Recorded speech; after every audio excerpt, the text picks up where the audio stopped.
గత సంవత్సర కాలంగా తెలుగు సినిమా ఇండస్ట్రీ కలవాలని అనుకుంటాం, కానీ సరైన సమయం రాక కలలేకపోయాం. సో ఈ రోజున వారిని కలిసి మా సంతోషాన్ని తెలియజేశాం.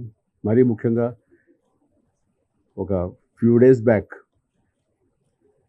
తెలుగు సినీ పరిశ్రమ ఆంధ్రప్రదేశ్లో కూడా బాగా రాణించడానికి అన్ని రకాలుగా వెసులుబాటు కలగజేశారు. ఒక ప్రత్యేకమైన జీవో రిలీజ్ చేసి దానికి యావత్ తెలుగు సినీ పరిశ్రమ చాలా సంతోషాన్ని వ్యక్తం చేసింది. వారందరి తరఫున ఈ రోజున వారికి వచ్చి ప్రత్యేకించి మా గౌరవ ముఖ్యమంత్రి జగన్మోహన్ రెడ్డి గారికి మేము మా ధన్యవాదాలు తెలియజేసుకున్నాం.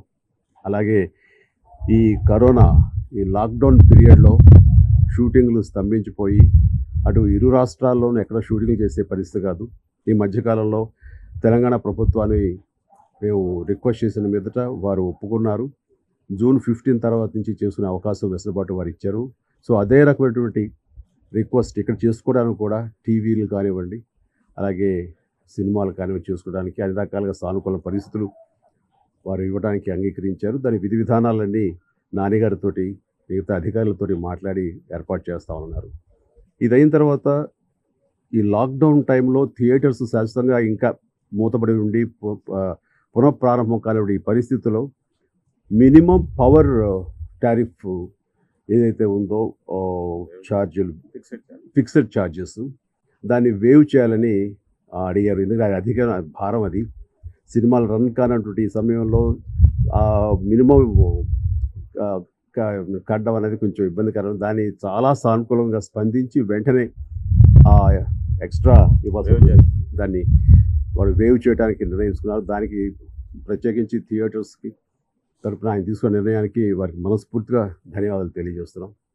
అలాగే నంది అవార్డ్స్ సంబంధించి లాంగ్ పెండింగ్ ఉంది, అది ఉంది, ఇవన్నీ చేయాలి. చాలామంది ప్రభుత్వం నుంచి ఆ రకమైనటువంటి అవార్డ్స్ ఇచ్చి ప్రోత్సాహం ఎప్పుడు కోరుకుంటారు, దాని మీద దృష్టి సారించాలనగానే వెంటనే స్పందించి ఆయన 2019-20 సంబంధించినటువంటి సినిమాలు అవార్డ్స్ ఇవ్వడం కోసం నిర్ణయించారు. అండ్ ఈ సంవత్సరంలో ఐ థింక్ ఆ యొక్క వేడుక కూడా, అవార్డు వేడుక కూడా చోటు చేసుకుంటుందని ఆశాభావం వ్యక్తం చేస్తాం. అలాగే టికెటింగ్లో ట్రాన్స్పరెన్సీ రావాలి, పారదర్శకత ఉండాలి అని మేమందరం కోరుకున్న మీదట దానికి ఖచ్చితంగా సానుకూలంగా స్పందించారు. అతి త్వరలో దాని మీద అధికారులతో కూర్చొని ఒక నిర్ణయం తీసుకుంటామన్నారు.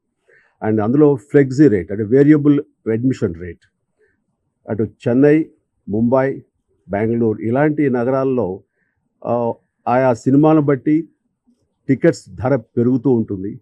దీని మూలంగా ప్రొడ్యూసర్స్కి, హైయెస్ట్ బడ్జెట్ చేసే ప్రొడ్యూసర్స్కి వాళ్ళకి లాభం ఉంటుంది. ఆ రకంగా దాన్ని ఫ్లెక్సీ రేట్ల మీద వారు ప్రత్యేకించి దృష్టి పెట్టి దాని మీద తగు సమయంలో తగు నిర్ణయం తీసుకుంటారని వారు హామీ ఇచ్చారు. అలాంటిది జరిగితే కనుక ఫిల్మ్ ఇండస్ట్రీ అది ఎంతో లాభదాయకంగా ఉంటుంది. ప్రత్యేకించి దాని అధికారులతోటి రానున్న రోజుల్లో మరొకసారి భేటీ అయ్యి మా సినీ పెద్దలు వచ్చి దాని మీద నిర్ణయం తీసుకుంటారు. అది జరిగిన రోజున మాత్రం ఇక పారదర్శకత అనేది ఉంటుంది. ఎక్కడ బ్లాక్ మార్కెట్ కానీ అలాగే ఏ రకమైనటువంటి మాల్ ప్రాక్టీస్కి అవకాశం లేదు. ఆ రకంగా చాలా చాలా సానుకూలంగా స్పందించారు. ఇట్లా మేము అడిగినటువంటి ప్రతి దానికి సానుకూలంగా స్పందించారు. తెలుగు ఫిలిం ఇండస్ట్రీ ఈ ఆంధ్రప్రదేశ్లో అన్ని రకాలుగాను అభివృద్ధి చెందడానికి మా వంతు సహాయం చేయడానికి మేము ఎప్పుడు ముందుంటామన్న మాట ఎంతో ఆనందాన్ని అందరిలో అది ఆనందం కలిగింది. ముఖ్యంగా వైజాగ్ ప్రాంతం మీద దృష్టి పెట్టి గతంలో వైఎస్ రాజశేఖర రెడ్డి గారు ఉండగా అక్కడ కొన్ని 200 ఎకరాల దాకా 300 పై చిలుకు ఎకరాలని దానికి కేటాయించారు. భూమి అట్లాగే ఉంది, దాన్ని మళ్ళీ దాన్ని పునఃపరిశీలిస్తా అని చెప్పేసి ఆయన మాట ఇచ్చారు.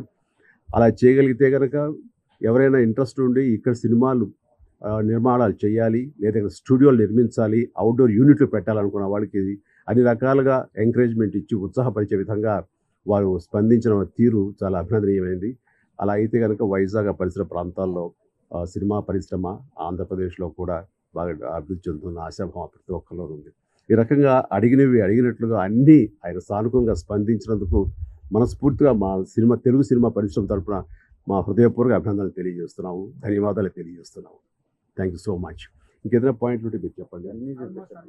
Cover చేయండి. Thank you.